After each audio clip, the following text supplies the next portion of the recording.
right. So we are looking at chapter 7, which is about functions. And you have studied functions a lot in your lifetime, so there will be a lot of familiar stuff in this chapter, which is good, but then you just have to pay attention to some of the little things that like you've never come across before. And we'll try to point those out as we get there. So, I mean, functions, you studied that and when you took algebra, when you took pre-calculus, when you took calculus, you've done lots of studies of functions. So, yeah, what are functions again? So, a function maps elements of one set, we'll call it X for now, to elements of another set, Y. Okay. And so it is a subset of X cross Y, and we've seen this before. It's just like a relation, right? So relation was also a subset of the cross product of two sets. Okay. The thing that's different about a function is that a function, okay, it is a subset of X cross Y, except that there's this added condition that every X in the first set, where the first element of the ordered pair comes from, so for every single one of those, there is only one, so there's exactly one Y, okay, that it maps to, that is related to. Okay. So if you think about the relations that we've done, in a relation, you could have had like 1, 1, 1, 2, 1, 4. That would have been fine. Okay, so for an individual, so let me write this down. So a relation, you can have, 1 is related to 1, 1 is related to 2, 1 is related to 4, etc. Okay, where this, here's your X value of 1, and it's related to lots of different Y values. It's related to 1 and 2 and 4. Okay, that can't happen in a function. In a function, when you have an X value here, it can only be related to exactly one Y value. Okay. And if you think about this, you've probably, think about if you want to test if something is a function, let's say if you were in calculus or you were thinking about a function, you probably have done some kind of a test to see if something was a function. Does that ring a bell? Like, what test did you do to see if something was a function or not? What? I think I heard it. Did somebody say it? The vertical line test, right? So the classic vertical line test. So if you think about the vertical line test for a function, and you've got some kind of, you've got your favorite parabola there, and you draw a vertical line, and you see, as long as a vertical line only ever crosses the graph of this thing one time, then it's a function. Well, what's that saying? It's saying, well, if I choose any X, okay, then there's only one Y that maps to it. If I had a vertical line, and it was a circle, here's my X, and there's a Y1 that maps to X, and there's also a Y2 that maps to X. So this is not a function because that X is related to two different Y values. So this one is not a function. X is related to two different Y values. But on this one, this is a function, because each X is related to exactly one Y value. Okay. So this should not be really a new concept to us. We've seen that idea before, where this is not a function. This fails the vertical line test. Okay, this is a function. It passes the vertical line test. And what that vertical line test is doing is checking to see if that X value is related to exactly one Y value or more than one Y value. Okay. So, you may not have thought about a function as being a subset of a cross product before, but when you put all of the things that you know together, it should make sense. Okay, so notice that every function is a relation because it is a subset of X cross Y, but it does have this extra condition that each X can is related to exactly one Y value. Okay. And then the rest of these terms, like the term domain, should be something familiar to you. So if you have a function, okay, from one set x to another set y, this little arrow is the notation that we'll be using. There are other notations as well. You can see this one down here. That's the one you're familiar with. We will mostly be using this one, the x, and then sort of mapped to y notation. And then the set x, okay, where the first value in the ordered pair comes from, is called the domain. That's a very familiar term to us. Okay. Now, normally you might think of the second set over here being called the range. We are going to get to the range in a second, okay, but the range is something separate than what this set is. So this second set is called the target. Okay. There's also, can be called the codomain. Some other texts might call it that. I think we'll always call it the target. Okay, so domain is here. That's the domain, and this one is the target. So when you're looking at a relation, you would sort of, the input value comes from the domain and the output value is in the target, and you can kind of see the little arrow kind of sees the input to the output. So, this is another way of writing the same thing. So the input value x would come from the domain, and then this value y would be from the target. And as I said, all functions are relations because they're a subset of a cross product of the domain and the target, just like a relation is. Okay, but because there's this extra condition, not all relations are functions. Like, we could have a relation like this one. That one's not a function, just a relation. So now we have to keep track of the target and range. You probably already have an idea of what you think range is, so we just need to make sure that you have the right definition in the context. Okay, so if we have a function and it maps elements in the target, from the domain x to the target y, okay, an element y, and it's going to be from this set, from the set capital Y, it's in the range if and only if there's an x that maps to it. Okay, so notice there has to be some x so that the xy ordered pair is in the function that we defined.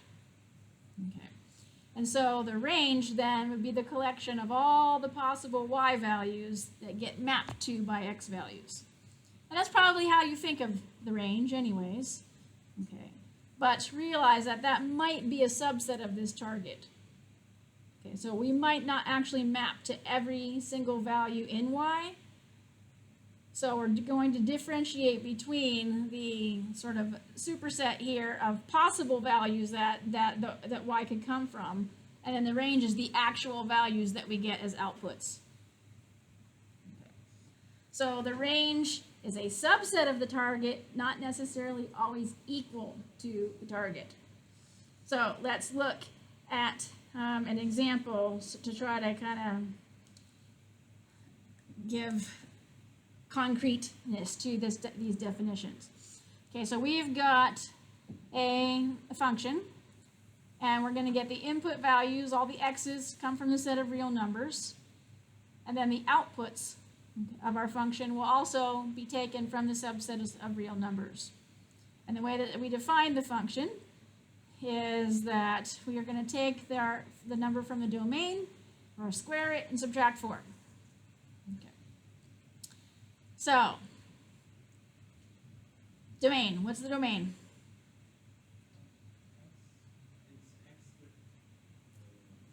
All real numbers. So the domain is a set. Okay, just like, no different from any other, like the domain, nothing has changed there in your understanding. The domain has always been a set. So the domain is the set of all real numbers, right? And you can see it. The domain is always going to be the first thing that's listed, where the input values come from, where the x values come from. What's the target? Also all real numbers, right? So this one, whatever comes after the arrow is the target. So this one is the target. So it's also the set of real numbers. And now we need to think about the range.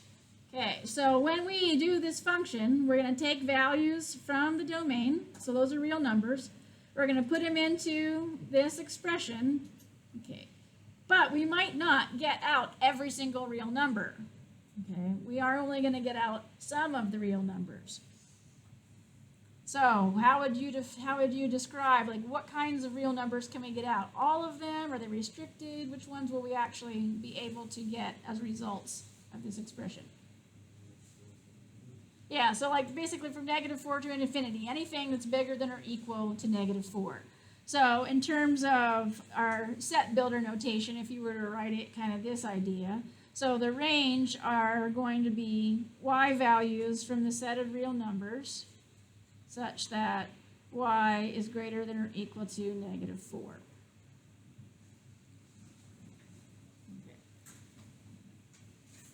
So you might be used to using interval notation, but we'll use set builder notation in this for all of these ones.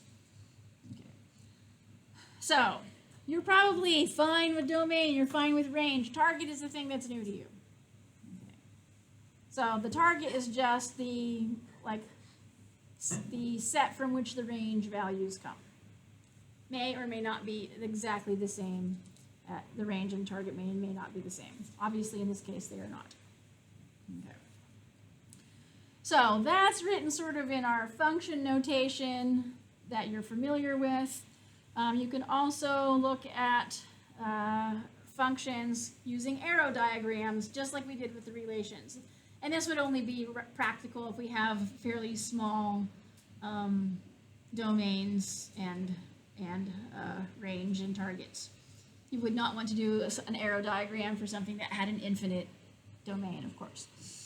Okay, but so this is a very small, our domain has in it 3 elements, our range has in it 5 elements, and then the little arrows just show the mappings. So the idea here, if we were to call this a function f, so f of a, so that would say, okay, I'm going to go to set A, and if I put that as my input, then follow the arrow, and 3 would be the output. Okay, so we have here that f of A is 3. What's f of B? That's 2, and f of C is 3. Okay. So that's just a way of picturing it in an arrow diagram. We could write it in function notation as well to clarify it. All right, so what is the domain? Yeah, it's set A. Okay, and we could even write it this way. Okay, so the set A. And then what is the target? Set B. So, and it's all of set B. So it's got 0, 1, 3, 2, and -1 in it. So that's the target. And then what's the range? 2 and 3. Yeah, so the range is only the values in the target that actually have something that maps to them, right? So our range is just 2 and 3, because those are the only values from the target that actually get mapped to.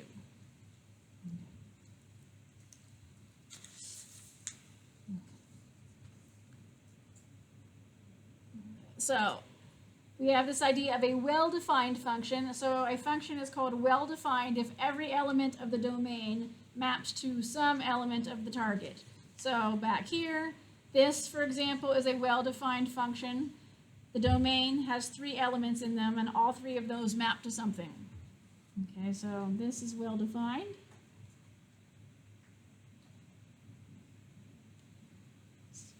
Every element in A maps to an element in B. So that one is an example of something that's well-defined. And I'm sure you've seen lots of things that are not well-defined in your life. Okay. So a mapping, first of all, so a mapping in which an element of the domain maps to more than one element in the target, that's not even a function.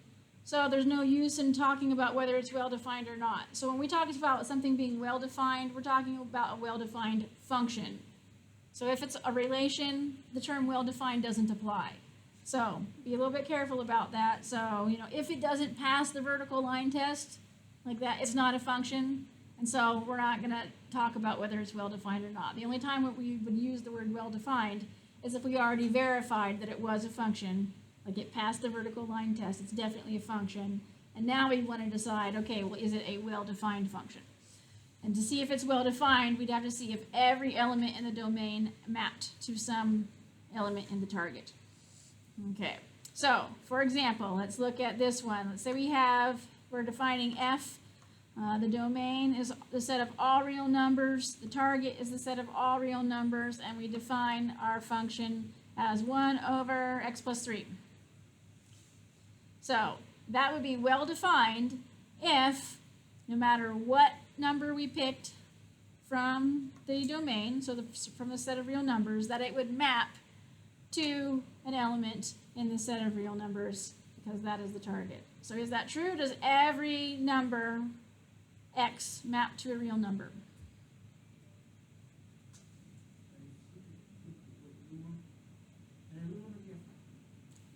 Yes, real numbers are fractions. All rational numbers are fractions. Okay, so Parker's saying no. What's the problem, Parker? -3 is a no-no, right? So what happens when we put -3 in? Then it's undefined, and undefined is not a real number, right? So this is not well defined.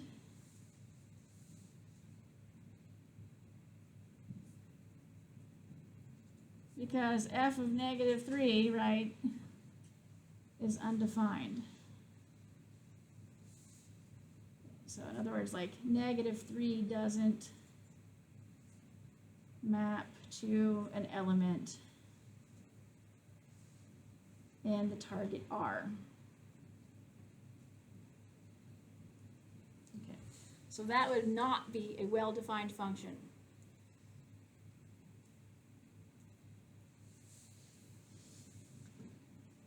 And so the way that you would fix this and make it a well-defined function is give it a different domain. Say, oh, the domain is everything except all the real numbers except for -3. And as long as you change what the domain is, then it can be well-defined. But as long as you say that the domain is all real numbers, it's not well-defined because there is no value from the target that gets mapped to by the -3. Okay, how about the next one? B -x squared plus 2. Is that one well-defined?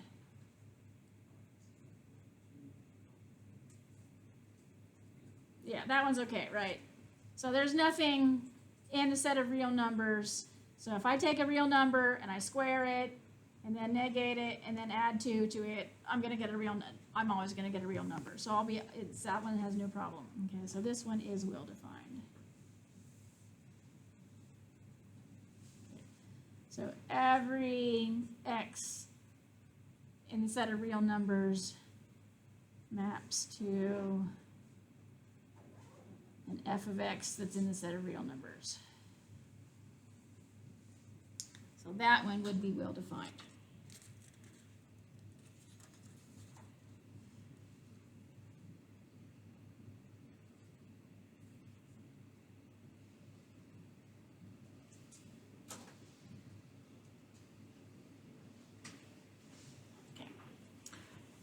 All right, so the last sort of concept from this first section is the idea about whether two functions, what would make two functions equal.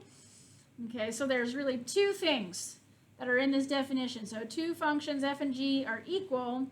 So number one, if f and g have the same domain and the same target. So that's the first thing to check. Do they have the same domain and the same target? And then number two, that every time you pick an x value and you put it into the f function, you'll get exactly the same value as when you put it into the g function. So f of x equals g of x for every single element x in the domain. So those are the two things that we would have to check to see if two functions were equal.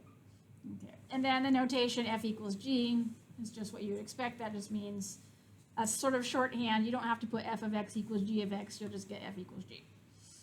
Okay, so let's look at a few different examples. So they're defined here. So we've got f.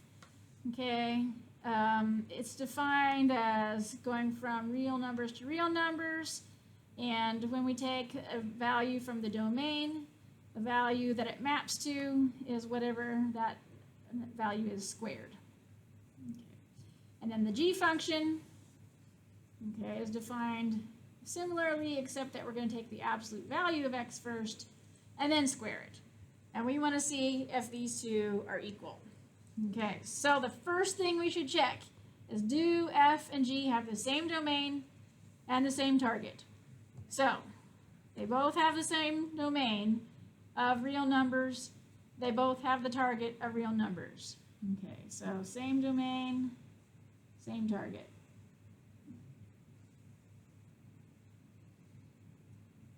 Okay, so passes that. And so next we want to look, all right, so for every single x, okay, if I put it into this function, I would get x squared. And if I put it into this function, I would get absolute value of x squared. And the question is, are those always going to be equal for all x? I should have put the for all in front. Okay, so is that going to be true for every single x? Yes. Okay. Yes, they will always be equal. So we can conclude then that f equals g for this first example.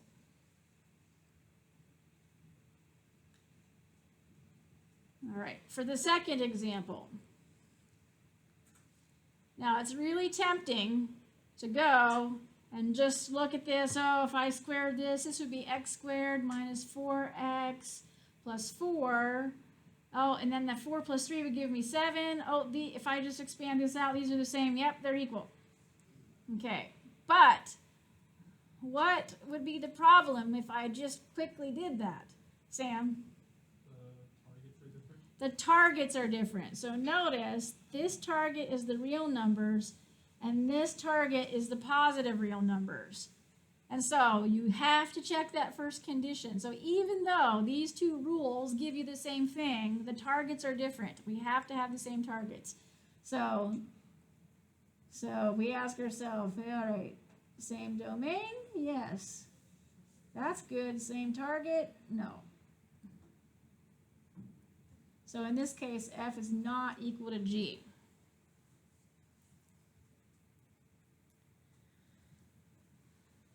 Okay, and then the last example, both of these functions are defined on the set x's, which is 0, 1, 2, 4. So they both have domain x, they both have target x. So condition 1 with same domain and same target work.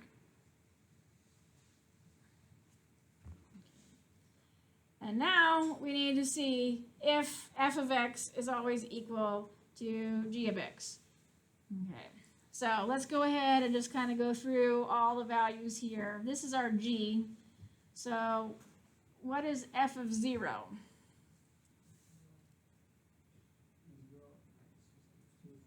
Yeah, so 0 minus 2 is negative 2. Square that, you get 4. Okay, so in f, 0 maps to 4. What about in g? Yeah, 0 maps to 4 there as well. So g of 0 is also 4.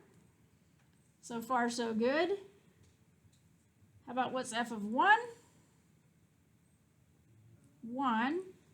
And g of 1 is also 1. Just follow the arrow. Okay, and then f of 2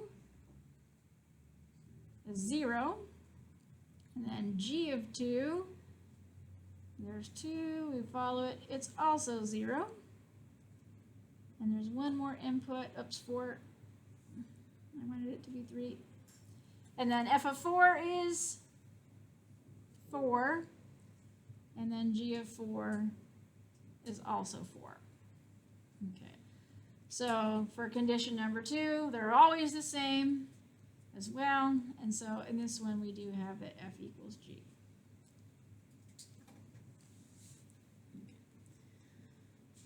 So the trickiest part of those is to, not forget to check the domains and targets and make sure that they're exactly the same. It's tempting to want to just go do all the fun algebra, but you gotta hold yourself back and check the domains first, and the targets first. Okay. Then the next section we have are about some special functions, the floor and ceiling functions. I imagine that you've met these functions before. So we can probably go through this fairly quickly. So the floor function maps a real number, to an integer. So the floor function, the domain is going to be the set of real numbers. The target is going to be the set of integers. So it maps a real number to the nearest integer in the downward direction. So if you're thinking about, a number line, there's a whole bunch of real numbers on there, and then we've got, integers that are spread out. So sometimes you have to draw the number line or think of the number line, So if, for instance, I have a real number here, I'm going to go in the downward direction. So I have to go to the left on my number line until I reach an integer, and that's what the floor will be. So it goes down. Okay, the notation with the little thing on the floor helps you know you're going down. Okay, it's a little bit tricky in the negative numbers, because if I have a number like negative 1.7, to go down, I go to the left. It's still down, right? It's still down. So that's why sometimes with the negative numbers, you want to draw the number line, because going down is going down here. It still has to be down. Okay, so we'll do some examples of those. But yeah, sometimes it's tempting, because if I did 1.7 and I did the floor, it would be 1. But if I do negative 1.7, I do the floor, it's negative 2. You'll have to go down to something that's less than or equal to it. Okay, so, but the negative ones can be a little bit tricky, because sometimes you just kind of want to think absolute values, and it doesn't work that way. Okay, so you can just write out the whole thing, floor of x, or the shorthand notation for that is to have these little straight bars with the bottoms angled out. That you can see the little floor there. It's down on the floor. Okay, so 3/4. Think about where that is on the number line. It's right there. Okay, so if I go down to the next integer that's below that, where are you going to be at? At 0. So this one's going to be 0. Okay. How about the floor of 4/3? 1. So you're going to go down to 1. How about the floor of 6.99? 6. Yeah, so you got to go down. You're not allowed to round it up to 7. You got to go down backwards. And how about the negative 3.05?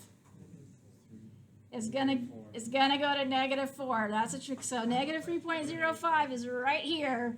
It's got to go down, so it's going to go to negative 4. Yes. Yeah, it would keep it the same. So notice the equal in the definition. Yeah, so if it's already an integer, it just stays there. Yeah, it doesn't have to move anywhere to get to an integer. Yep.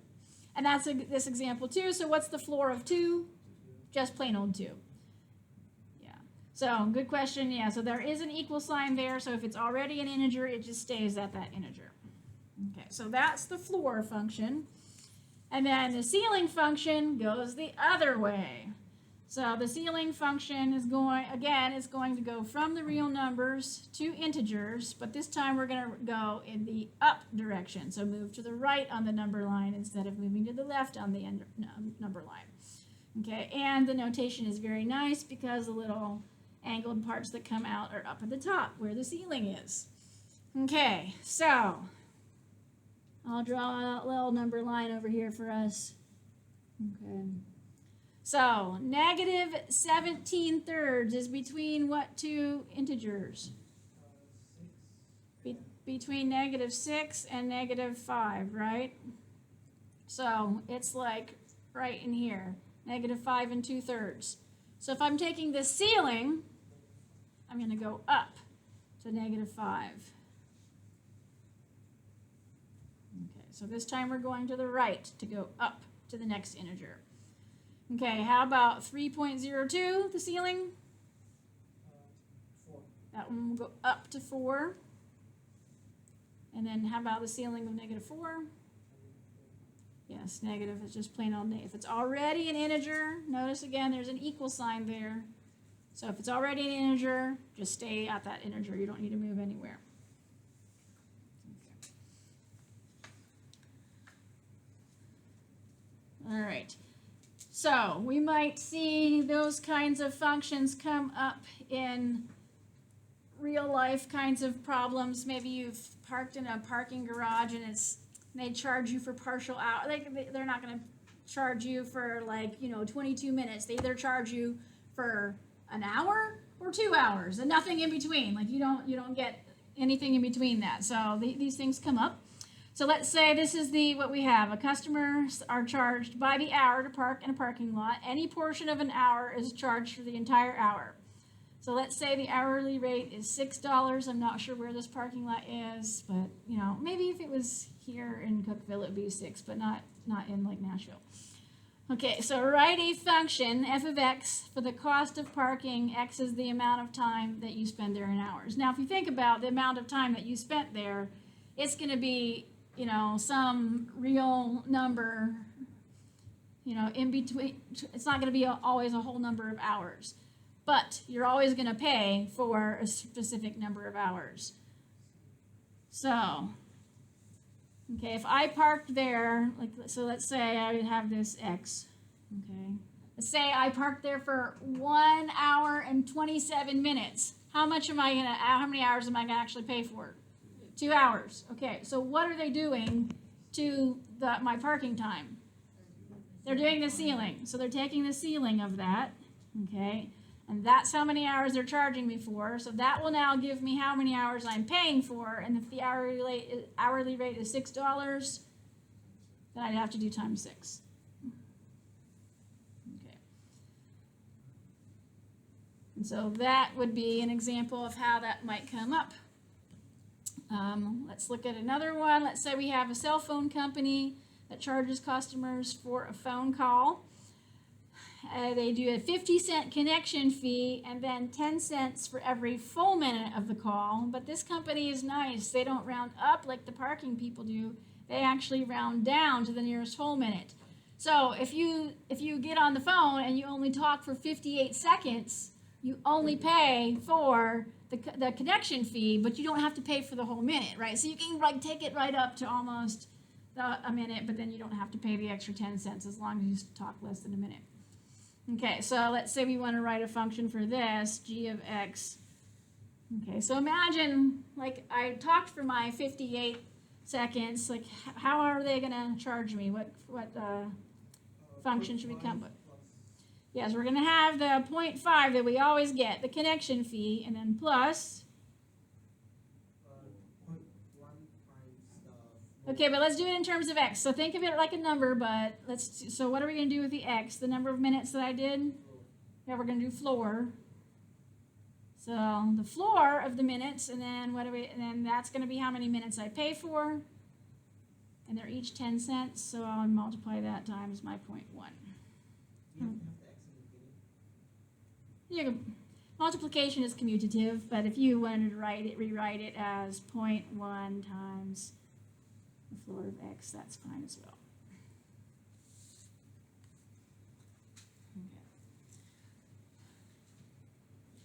Okay, so those are practical applications of floor and ceiling. Okay. Next, we want to look at properties of functions, and these are also, at least one-to-one, I'm sure, is a term that you've come across, at least in probably pre-calc, calculus, probably even in algebra classes that you've taken. Okay, so a function is called one-to-one or injective. That's another word, so it's an injective function. That just means one-to-one. If x isn't equal to y, if x1 isn't equal to x1, okay, 2, if the two x values are not equal, then the y values that they map to are not equal, Okay. x1 not equal to x2, then this is like y1 is not equal to y2. So this is what the first value maps to, and this is what the second value maps to. Okay. And so, you know how if you wanted to test if something was a function, and you did the vertical line test, you probably had a test for a one-to-one before as well.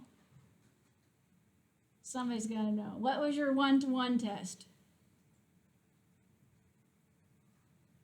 No. A horizontal line test. Yeah, that's the horizontal line test.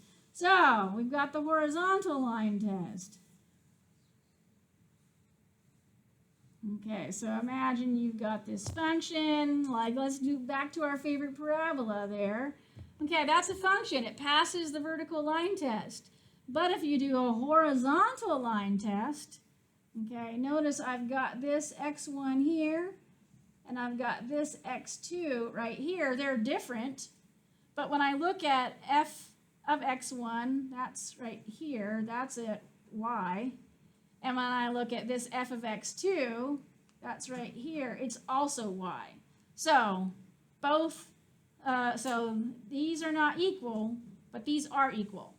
So this would be an example of something that's not one-to-one, because I have different x values that map to the same y value. Okay, so this one is not one-to-one. So probably you used the horizontal line test to check if something was one-to-one in your past math classes. Okay, so that's what you want to be thinking of. Okay, it's like sort of, does it fail the horizontal line test? So are there two different x's that map to the same y? That would not be one-to-one. You need this, for any y, there's only one x that maps to it. Okay, so for a function, you can just use the horizontal line test. But what if you're given an arrow diagram? I mean, you could kind of try to like put these things on the x-axis and these things on the y-axis and kind of kludge it and try to do a horizontal line test. But if we just understand the definition, it's not that hard to do it. So, first of all, let's consider this arrow diagram. Okay, let's consider this arrow diagram. Okay, the first thing we should ask ourselves is this an arrow diagram of a function? Because if it's not a function, there's no reason to ask ourselves if it's one-to-one or not. So, remember a function. That means that every x maps to exactly one y. Is it a function? No, because we've got this x here that's mapping to two different values. Okay, so this gives us a problem, right? Okay, there is an element from the domain that maps to more than one element from the target.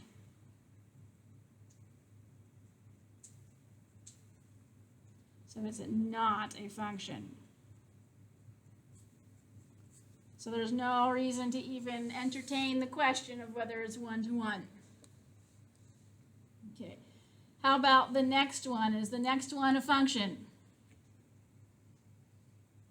Yeah, that one's okay. So notice this one, the way we could quickly tell is there were two arrows coming out of one of the domain values.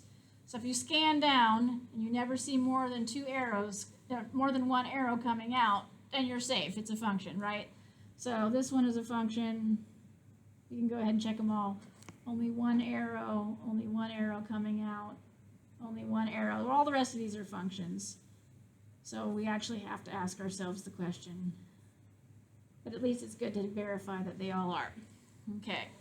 So once that we've verified that indeed the rest of these are functions, if they're one-to-one, then that means that, okay, if I look at a value over here in the target, if it's one-to-one, only one x value is going to map to each one of these values in the target.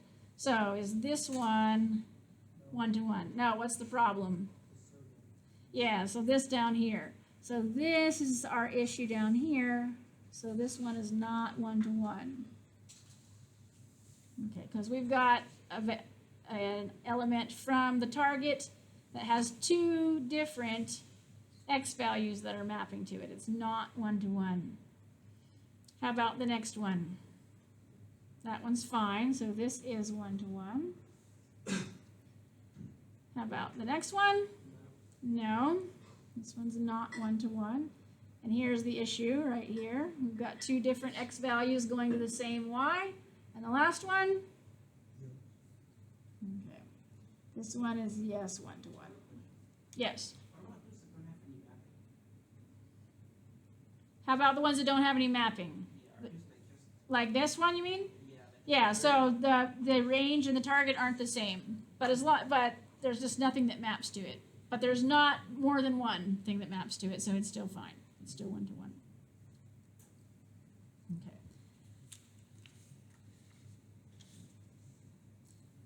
And this will come up in our next definition, which is functions that are called onto. Okay, so a function is onto or surjective. Notice the one-to-one is injective, onto is surjective. Okay, and so a function is called onto if the range is equal to the target. So that's where your observation is going to come into play. Okay, so it will be onto if the range is equal to the target. These are the same ones as the previous one. I think I'm just going to go back and put them on this page so we can kind of see all the different options. All right, so this one wasn't a function. We might not even need to bother with it. So the question is this one onto? So it would be onto if the range was exactly the same as the target. So is it onto? No. So this is not onto. Okay. And you can see here, this one doesn't have anything that maps to it, so it's not in the range. Okay. How about the next one? Is this one onto? Not onto either. Okay, because of this one that's not in the range. And then how about the next one? Yes, this one is onto. So every value in the target is also in the range, so that one's onto. And how about the last one? Yes, that one's also onto. Okay, so we have every combination here. We have, these are, it's not one-to-one or onto. This one's both one-to-one and onto. This one's just one-to-one. This one's just onto. So there's all the combinations that you can get there. Okay. Yes? Could I just please see the slide first onto, please? This one, yes.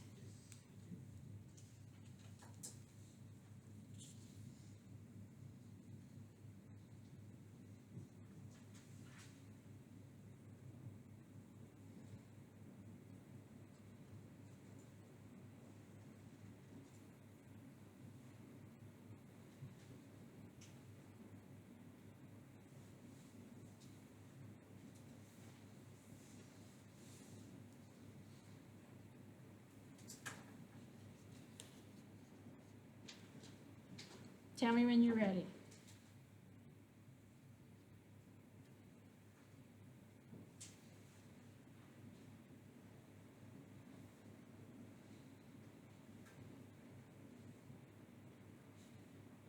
Okay.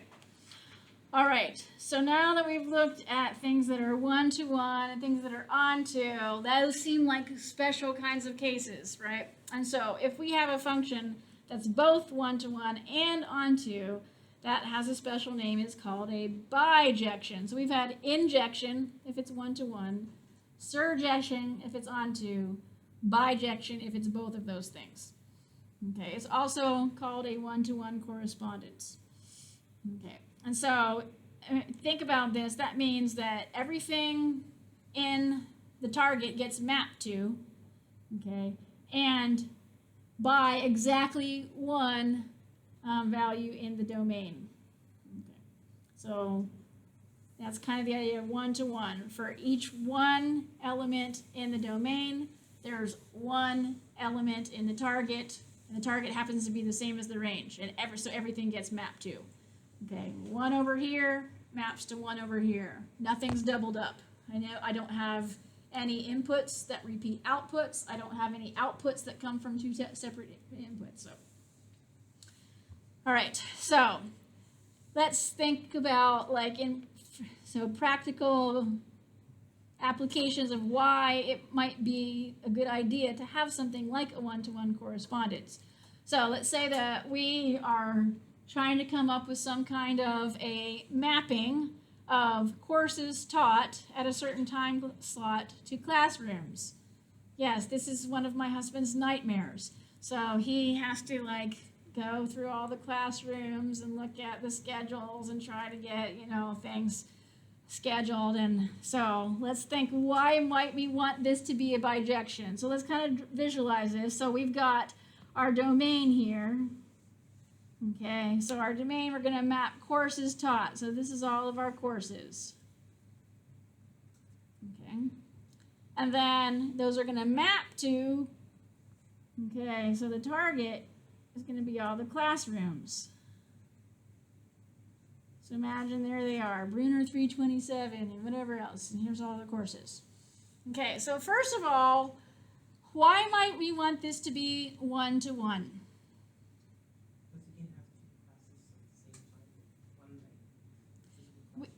Yeah, we don't want two different classes mapping to the same, so imagine if it wasn't one-to-one and I had, this is class number 1 and this is class number 2 and they both map to the same room. This would be bad, right? So we'd be doing history and computer science at the same time. You wouldn't know who to listen to. It'd be, it would be too confusing. So this would be a very bad thing. This is bad. So one-to-one, we don't want two different classes meeting in the same room. Okay, so that's why we want it to be one-to-one. What about, why might we want it to be onto? So that we don't have any wasted classrooms? Yeah, because we want to use our space and our resources efficiently, right? So we don't want to, we don't need a building with hundreds of classrooms and they all just sit empty. Then we've wasted money and our board of directors come and says, well, you don't need more space, you don't need more facilities, you're not using what you have, right? So we need to be onto, so we use our space efficiently.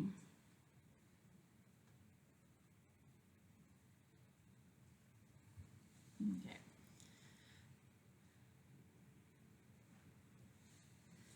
And it's an art of scheduling and trying to get these nice one-to-one, these bijective functions where you're utilizing all your classrooms. Okay, and sometimes it's hard to get, all of you want all of these classes and you don't have enough room and then you have to do them at a different time. Okay. And so sometimes you can reason about the cardinalities of sets just by knowing what kind of function maps the elements of one set to the elements of another set. Okay, so imagine that you had a function from domain to target, just D is the set, that's the domain, T is the target, and we know that it's onto. Okay, so if it's onto, that means that the range and the target are the same. Every element in the target has something that maps to it. Okay, so there's at least one element in the domain that maps to everything in the target. And so if you knew it was onto, you could conclude that if I looked at the cardinality of the domain and the cardinality of the target, that the target would have to have less than or equal to the domain. Okay. Or in other words, that the domain would be greater than, the size of the domain is greater than or equal to the target. Because I know that every element of the target got used. So you might be saying, well, how could it be bigger? Okay, so we could have, here's our target and here's our domain. And we might have, this kind of thing, but we almost might also have things that doubled up. We're not saying it's one-to-one, it's just onto. So everything in here got used up. So this might be bigger if we had multiple elements mapping to the same thing. The target could be smaller. But there's no way that the target could be bigger because we know that everything in the target got mapped to by at least one element from the domain. So there could be extras in here if we had multiple, like if I had an x1 or an x2 that mapped to the same y value, I could have a bigger domain. But there's no way I could ever have the target bigger. Okay. So that would be if it's onto. What if we knew it was one-to-one? So if we knew that it was one-to-one, then we know that every element in the domain maps to a unique element in the target. Okay, so we have this goes to a unique target, this goes to a unique target, this goes to a unique target. Okay. Now, there could be some things in here that aren't used. The target might be bigger. Okay, so there's a possibility that it could be bigger, but there's no way that the domain could be bigger. Because every element, if it's one-to-one, every element in the domain has to map to a unique element in the target. But if it's both of those, if we have both of these situations, then the domain and the target have to be equal in size.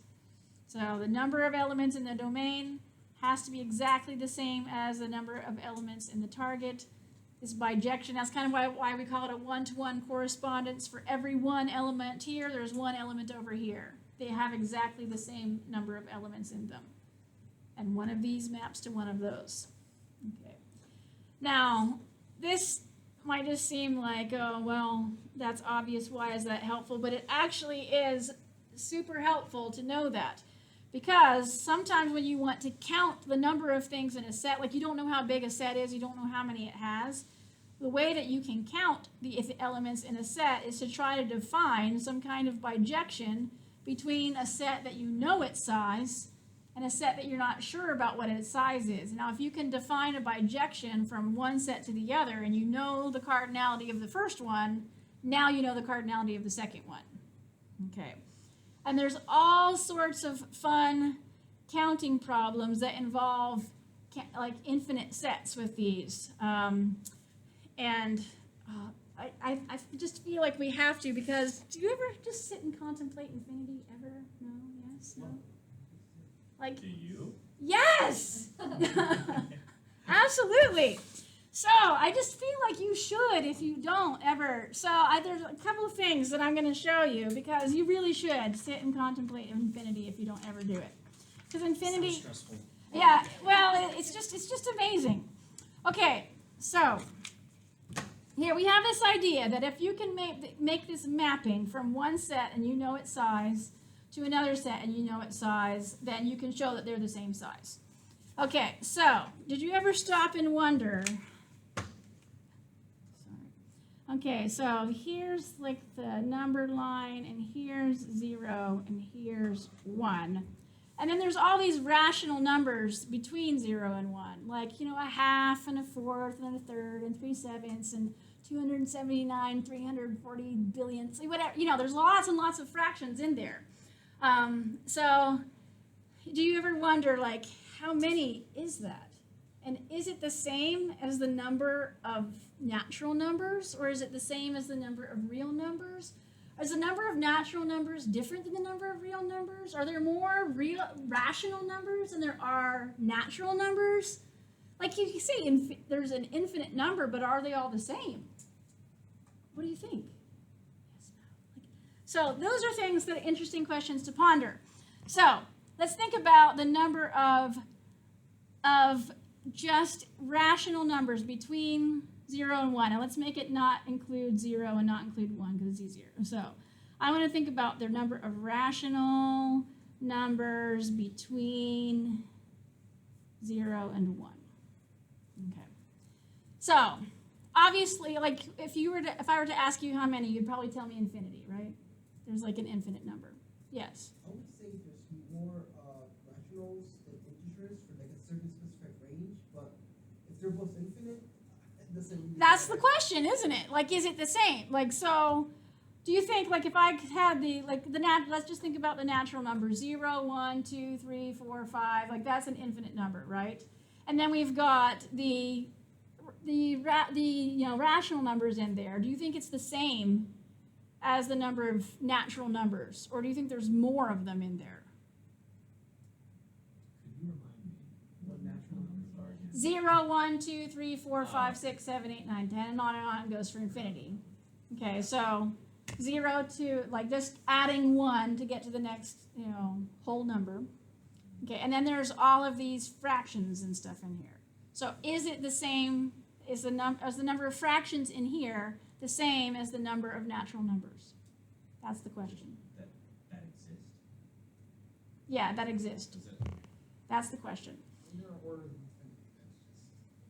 That's just. Yes, like magnitudes of infinity is what we're talking about. This can blow your mind. Okay, so let's think about this. So let's say I took and listed, like, had a systematic way of listing all of the fractions. So let's try, like, fractions that have a numerator of 1. So, like, 1/2, 1/3, 1/4, 1/5, and on they go.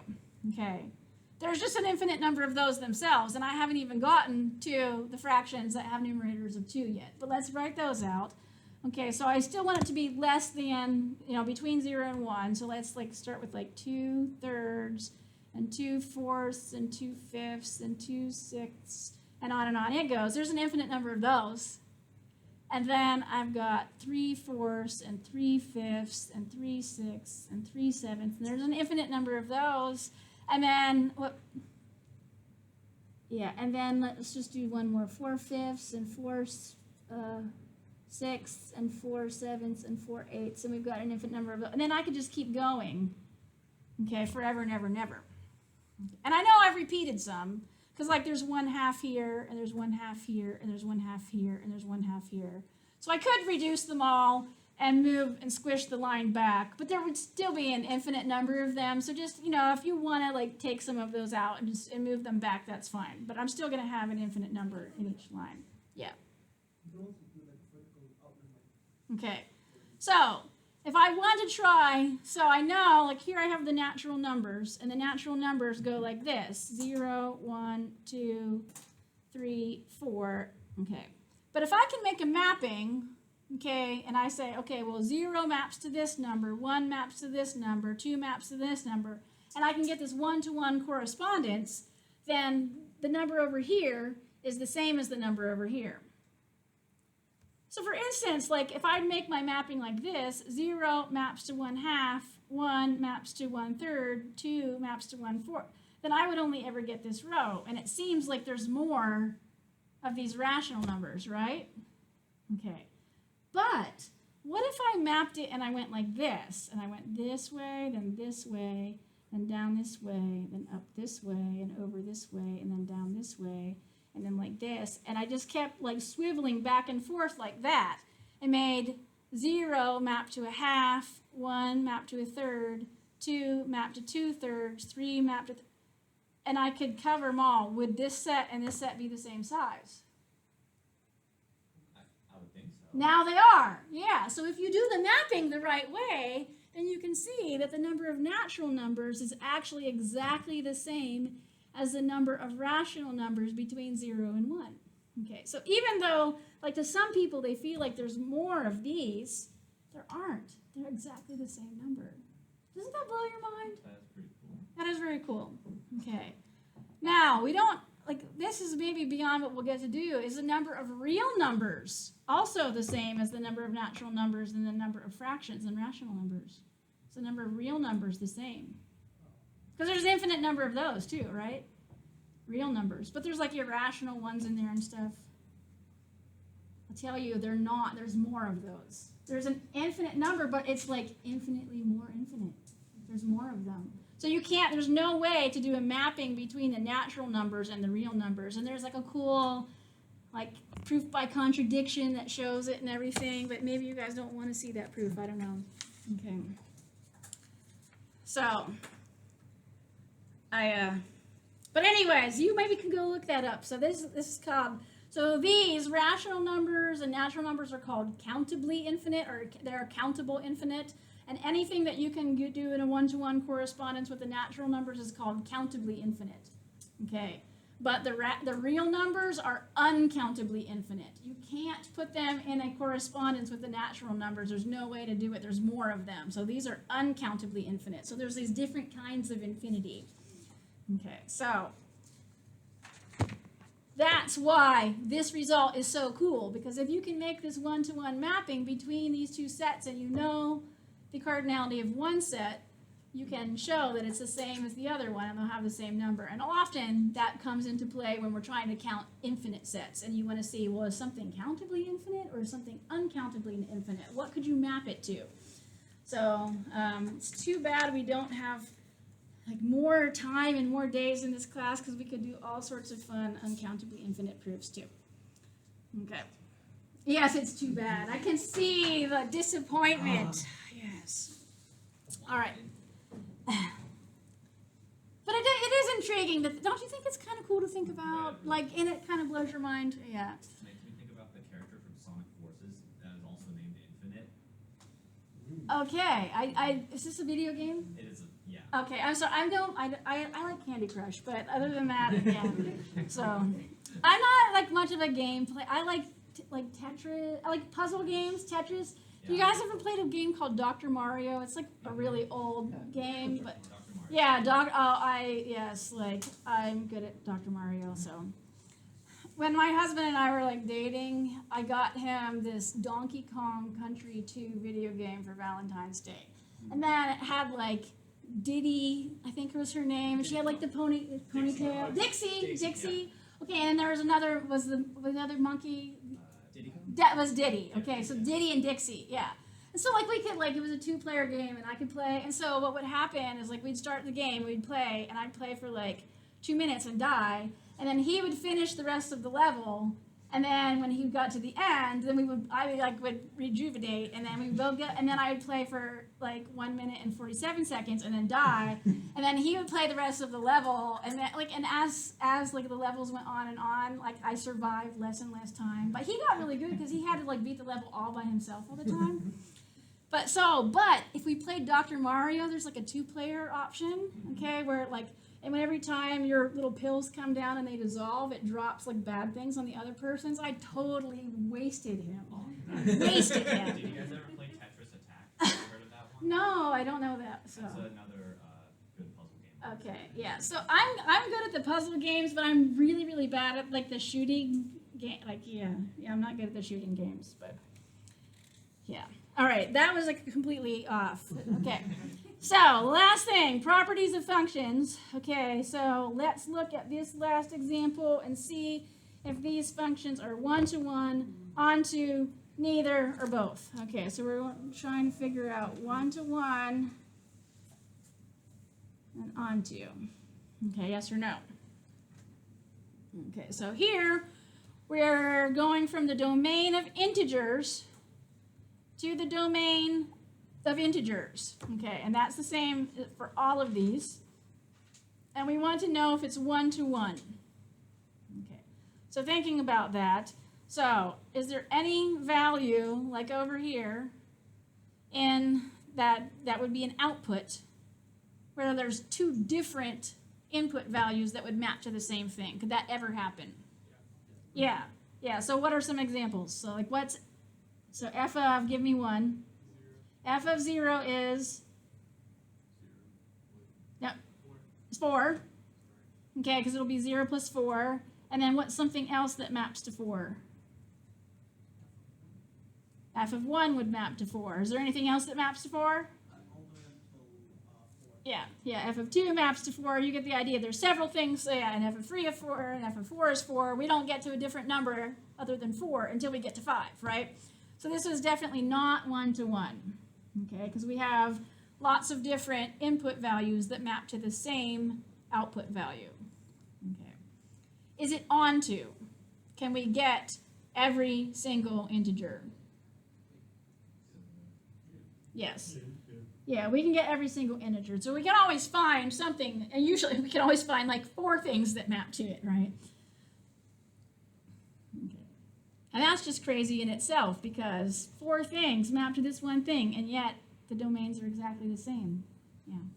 more of this crazy infinity stuff. So it seems like the domain would be bigger than the range, but no, they're exactly the same.